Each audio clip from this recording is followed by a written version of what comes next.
The Untold Files.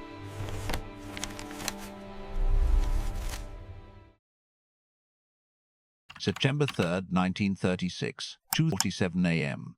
The smell hit Bumpy Johnson before he saw the flames.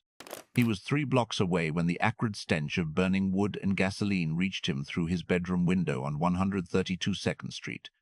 Not the clean smell of a fireplace or the sweet smoke from someone's after-hours barbecue. This was different. This was malicious. This was arson. Bumpy threw on his clothes and ran toward the orange glow lighting up the night sky over Lenox Avenue. By the time he reached the corner of 135th Street, he could see it clearly. His club, the Rhythm Room, engulfed in flames. The Rhythm Room wasn't just another speakeasy.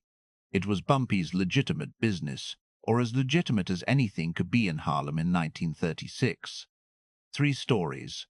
Ground floor was the jazz club where Duke Ellington had played, where Billie Holiday had sung on Tuesday nights, where working folks came to forget the Depression for a few hours. 2nd floor was offices Bumpy's base of operations for his numbers racket. 3rd floor was apartments where 5 families lived, families Bumpy had personally helped when they had nowhere else to go. Now it was all burning. Fire trucks were already there, 2 of them, hoses spraying water that seemed to do nothing against the inferno. Bumpy pushed through the crowd of neighbors in their night clothes, watching their community burn. He grabbed a firefighter by the shoulder. Anyone inside?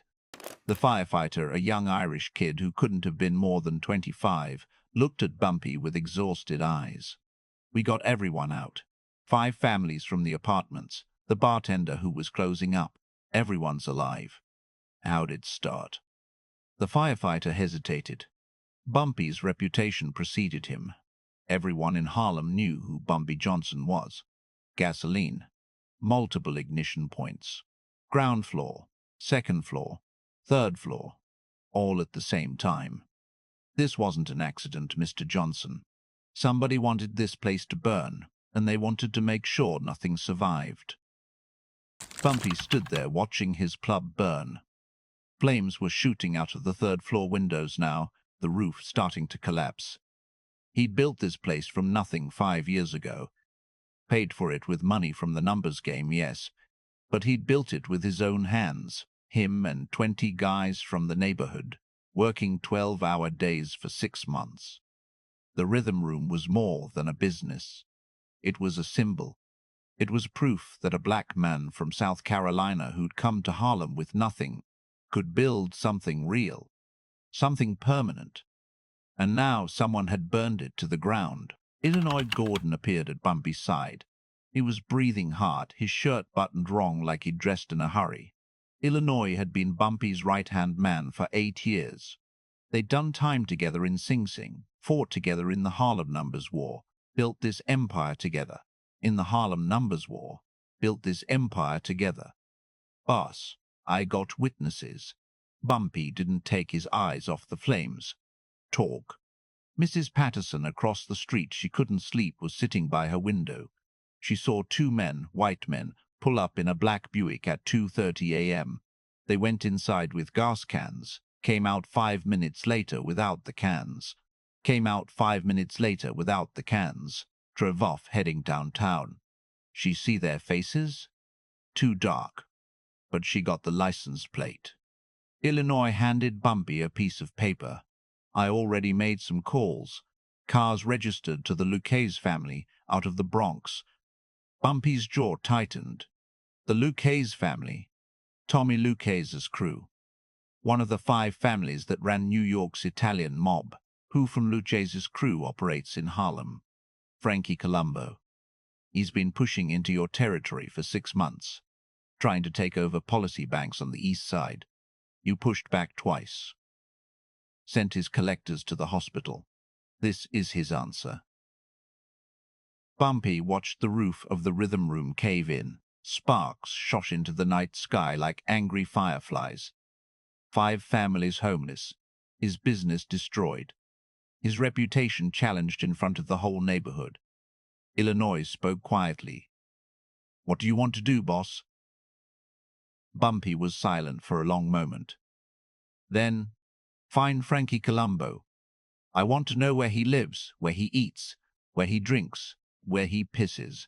I want to know who he loves. I want to know everything. How much time do I have? 72 hours. Illinois nodded and disappeared into the crowd. Bumpy stood there until dawn watching his club burn to ash. Before we go deeper into what happened over those next 72 hours, hit that subscribe button right now. I'm telling the stories they don't teach in history class. The real stories of how Harlem's protectors fought back when the mob tried to take everything. Where are you listening from? Drop your city in the comments. These stories belong to all of us. All right, let's continue. September 3rd, 1936, 9 a.m. Frankie Colombo woke up feeling like a king. He was 32 years old, a made man in the Lucchese crime family, earning $3,000 a week from his operations in East Harlem and the Bronx. His uncle was Tommy Lucchese himself, which meant Frankie had protection most soldiers could only dream about. Last night's fire had been perfect. Surgical. Sent a message to Bumpy Johnson that Harlem wasn't his anymore. The 5 families were taking over, and there was nothing one colored gangster could do about it. Frankie got dressed in his apartment on Arthur Avenue in the Bronx, a nice 3-bedroom place with a view of the elevated train. He put on his best suit gray pinstripe, $200 from a tailor on Mulberry Street. Today he was meeting with his Uncle Tommy to report on the Harlem operation. His driver, a thick-necked enforcer named Sal, picked him up at 9:30. Black Buick, same one they'd used last night. Frankie slid into the back seat, lit a Cuban cigar. Where to, Mr. Colombo? Rouse. Uncle Tommy's waiting.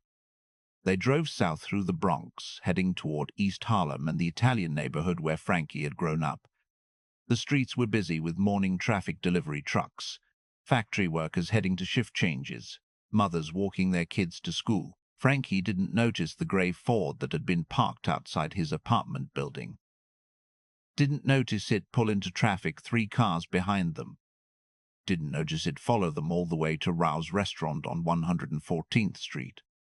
Willie Fish Jackson was driving that Ford. He was one of Bumpy's most trusted men, a former boxer who'd done 6 years in Attica for manslaughter. Willie had been watching Frankie's apartment since 6:00 a.m. Now he followed Frankie to Rao's, watched him go inside, then drove to a payphone 2 blocks away and called Illinois Gordon. Found him. Rao's on 114th. Meeting with someone. Stay on him. I'm sending Marcus to relieve you in 2 hours. We watch him 24 hours until the boss says different. For the next 72 hours, Frankie Colombo was the most watched man in New York. He didn't know it, but everywhere he went, one of Bumpy's men was there. When he ate lunch at his uncle's restaurant, Marcus Smooth Williams was at the bar, dressed like a delivery man. When Frankie went to collect money from his policy banks in East Harlem, Raymond Quick Lewis followed 3 blocks back. When Frankie went home at night, someone was always watching his building. They documented everything. Where he ate, who he met with, what time he left his apartment, what time he came home. They wrote it all down in a notebook that Illinois Gordon carried everywhere. But they didn't just watch Frankie, they watched his world. September 4th, 1936, Day 2.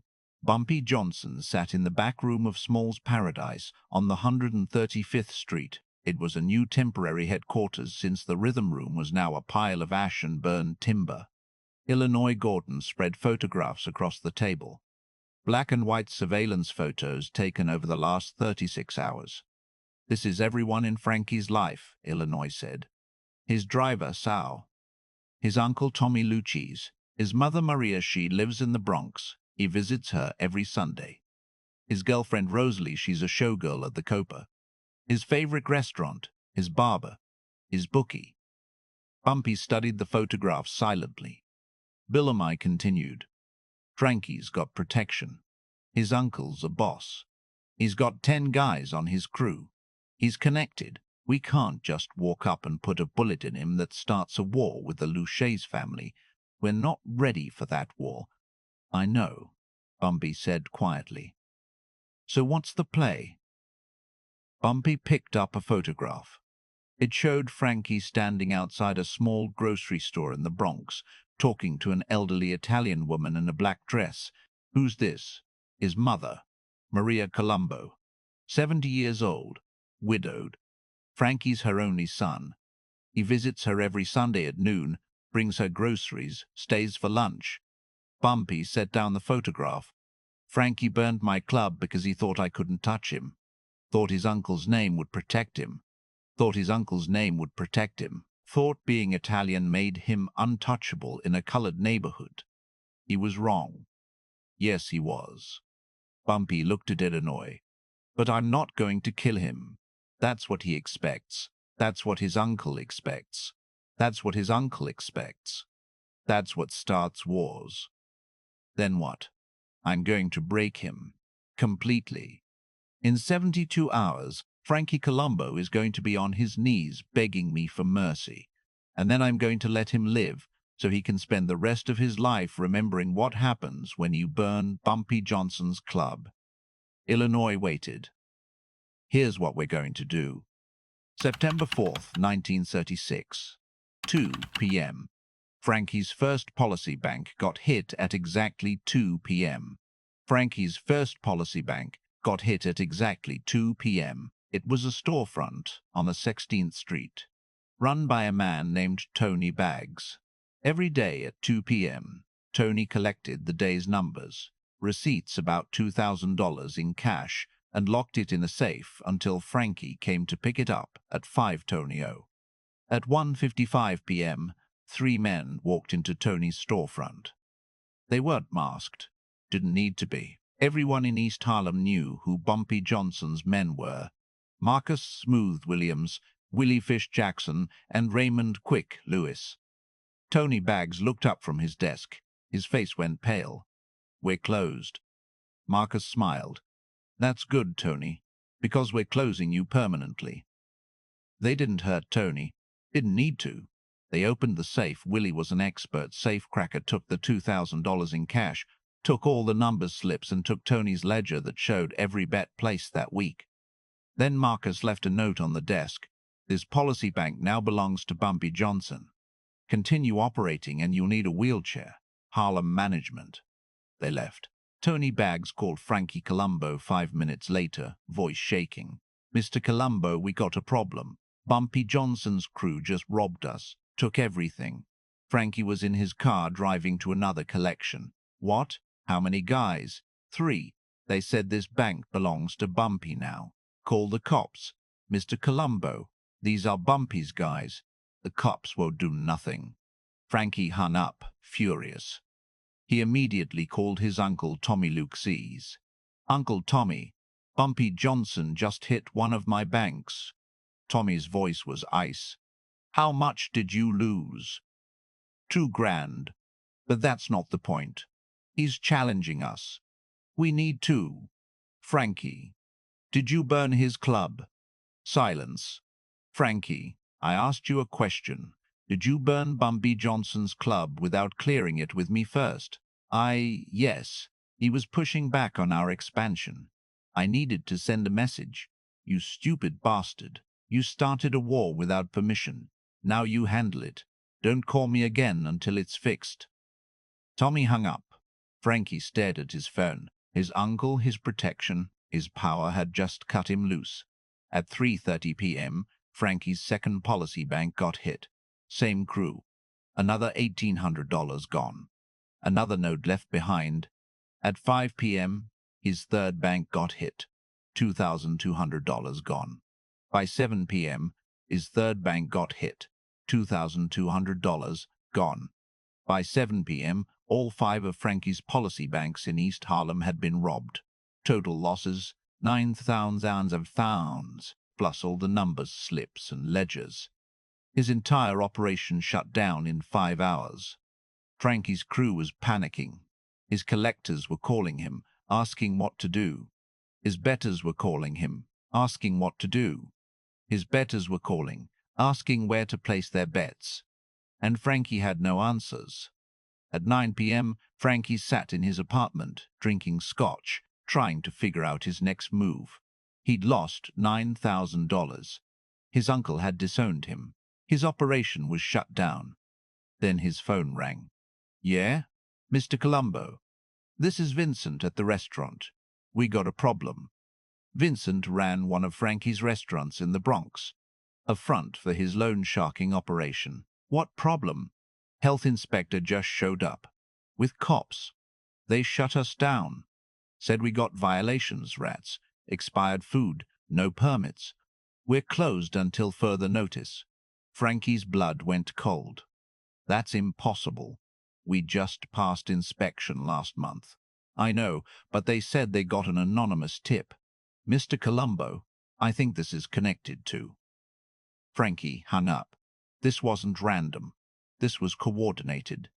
Bumpy Johnson wasn't just hitting his policy banks, he was dismantling his entire operation. At 10:30 p.m., Frankie got another call. His loan sharking operation had been raided by police. 3 of his collectors arrested for illegal gambling and usury. The cops had ledgers, evidence, everything they needed.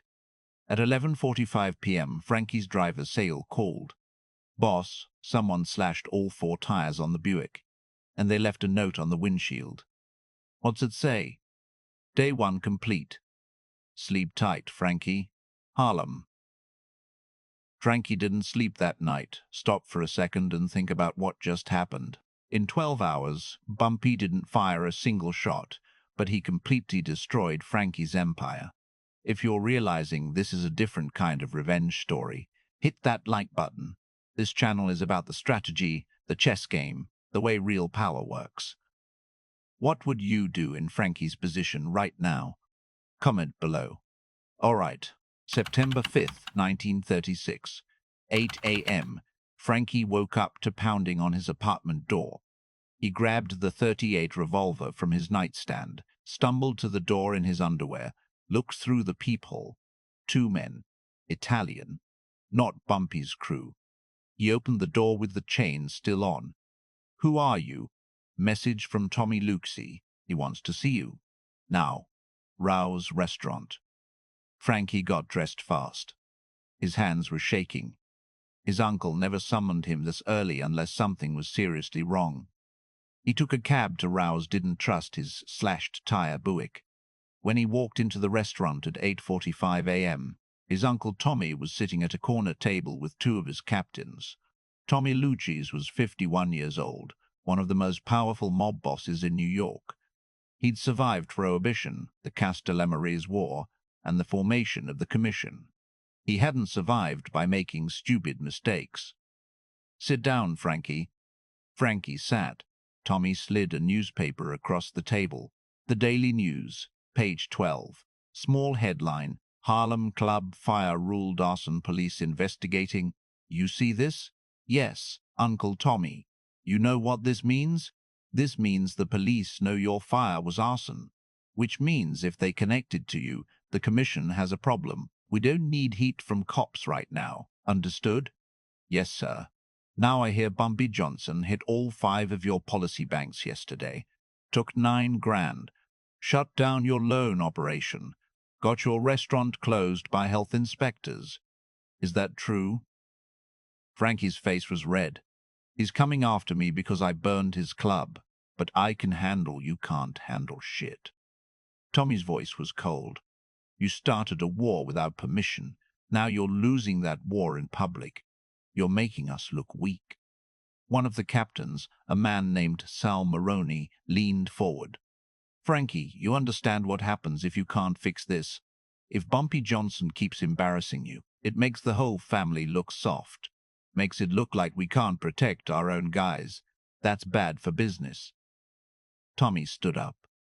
You got 48 hours to fix this. Either you make peace with Bumpy Johnson, or you end him. I don't care which.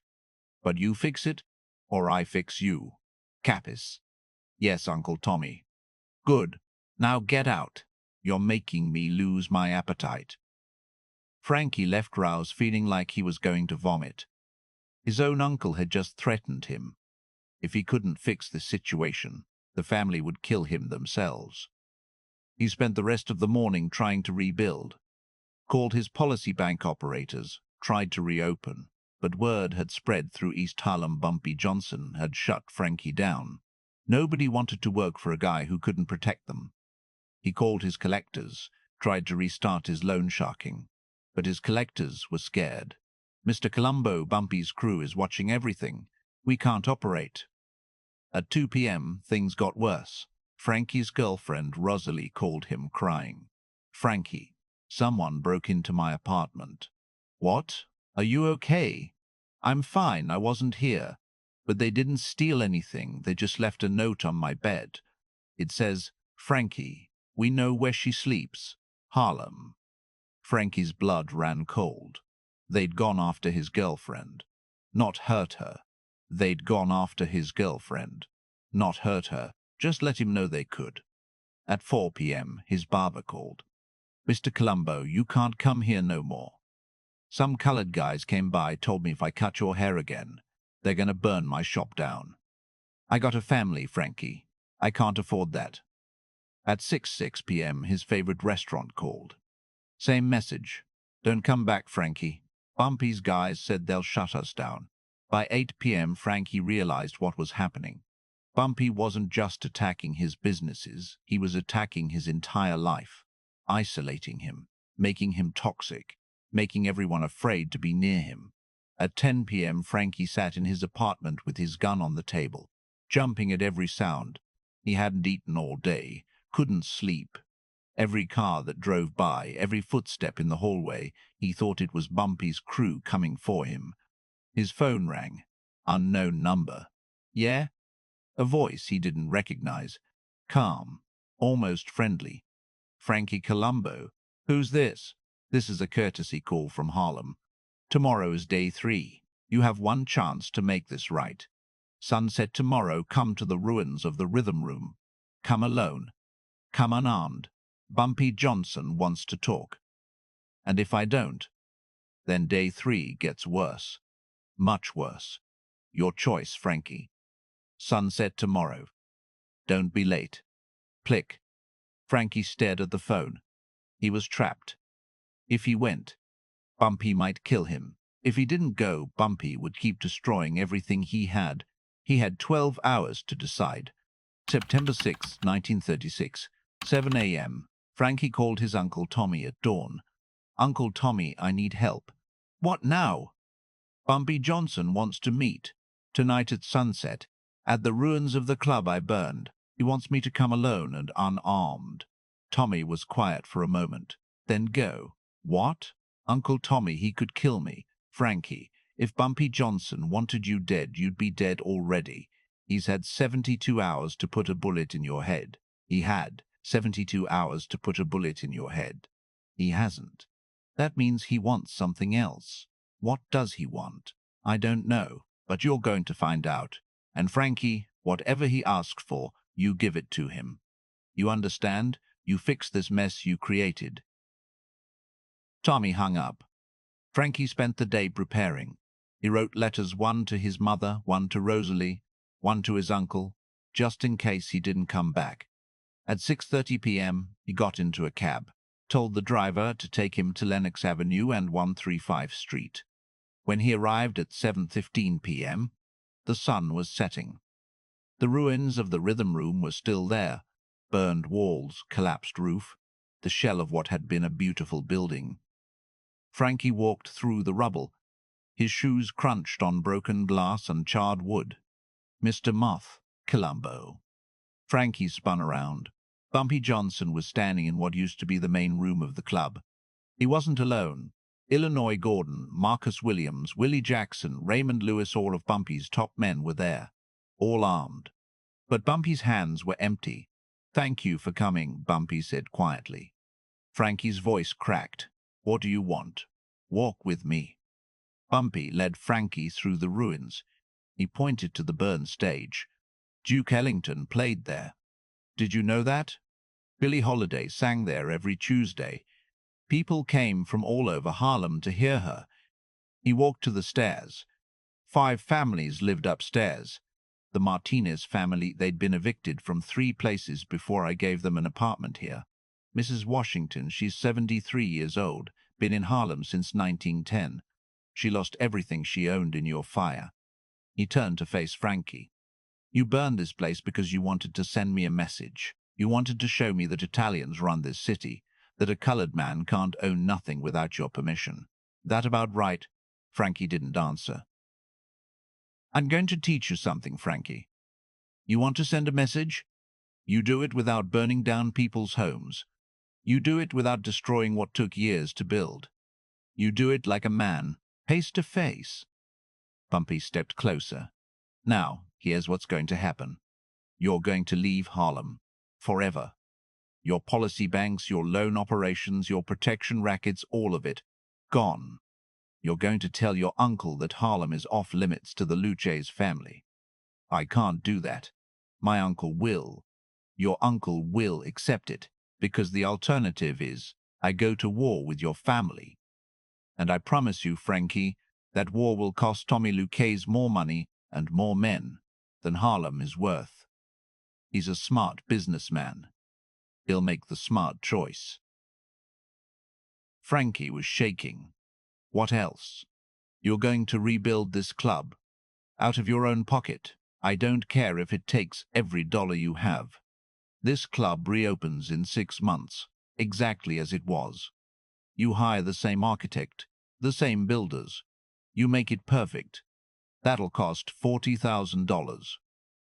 Then you better start saving." Bumpy's voice was ice. "And one more thing. You're going to apologize." "To who?" "To the 5 families who lived upstairs.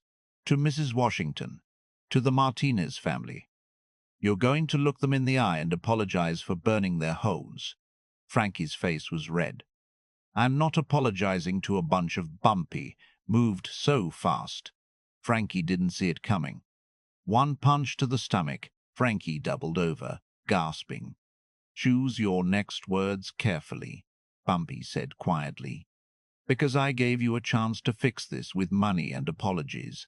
But I can fix it another way. Permanent way." Frankie was on his knees now, gasping for air. "Okay, I'll apologize. I'll rebuild the club. I'll leave Harlem." "Good." Bumpy looked at Illinois. "Get him up." Illinois pulled Frankie to his feet. Bumpy handed Frankie a piece of paper. "This is the address where Mrs. Washington is staying. You go there tomorrow morning, 9 a.m. You apologize to her personally. Then you apologize to her personally. Then you apologize to every family that lost their home. You bring them cash $1,000 each. That's $5,000 total. Compensation." Frankie nodded, tears running down his face. "And Frankie, if I ever see you in Harlem again after tonight, if I ever hear that you're operating anywhere north of 110th Street, I won't give you another 72 hours. I'll give you 72 seconds. Do you understand?" "Yes." "Yes, I understand." "Good. Now get out of my neighborhood." Frankie stumbled through the ruins, got into a cab, and disappeared into the night. Bumpy stood in the burned club, surrounded by his men. Illinois spoke. "Think he'll actually rebuild it?" "He will. Because his uncle will make him. Tommy Lucchese is smart enough to know that $40,000 is cheaper than a war. And if Frankie comes back—" Bumpy smiled. That cold smile. "He won't. Because 72 hours taught him something most men never learn. Respect isn't about who's tougher or who has more guns. It's about who's willing to burn your whole world down and make you watch." September 7th, 1936, 9 a.m. Frankie Colombo showed up at Mrs. Washington's temporary apartment with an envelope containing $1,000 in cash. She opened the door, saw him standing there, and knew immediately who he was. "Mrs. Washington, my name is Frankie Colombo. I'm the man who burned down your home. I came to apologize and to give you this." He handed her the envelope. Mrs. Washington looked at the money, then at Frankie. "You think money fixes what you did?" "No, ma'am. Nothing fixes it. But Mr. Johnson said I had to apologize, and I had to compensate you. So that's what I'm doing." She took the money.